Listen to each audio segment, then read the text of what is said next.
ఇప్పుడు పైథాన్ కొన్ని basic data types చూద్దాం.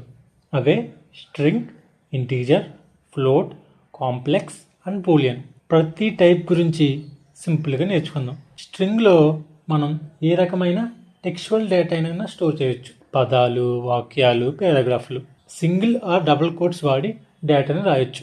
ఒకటి కన్నా ఎక్కువ లైన్స్లో రాయాలంటే ట్రిపుల్ సింగిల్ కోట్స్లో రాయాలి. ఓపెన్ చేసిన కోట్స్ని సరిగ్గా క్లోజ్ చేయడం చాలా ఇంపార్టెంట్. ఇంటీజర్ టైప్లో మనం ఏదైనా హోల్ నెంబర్స్ని స్టోర్ చేయవచ్చు. ఫ్లోట్ టైప్లో డెసిమల్ పాయింట్స్ ఉన్న నెంబర్స్ని స్టోర్ చేయవచ్చు. కాంప్లెక్స్ టైప్ని కాంప్లెక్స్ నెంబర్స్ స్టోర్ చేయడానికి వాడతాం. కాంప్లెక్స్ నెంబర్స్ అంటే మీకు తెలియకపోయినా కంగారు పడకండి, అవి రియల్ టైంలో ఎక్కువ యూజ్ చేయం. బూలియన్ టైప్ని అవును లేదా కాదు అంటే ఎస్ ఆర్ నో డేటాని స్టోర్ చేయడానికి వాడతాం.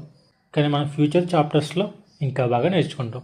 సో మనం ఈ చాప్టర్లో పైథాన్ ఎందుకు డైనమికల్లీ టైప్ లాంగ్వేజ్ అనేది తెలుసుకున్నాం. అలానే డేటా టైప్ గురించి కూడా.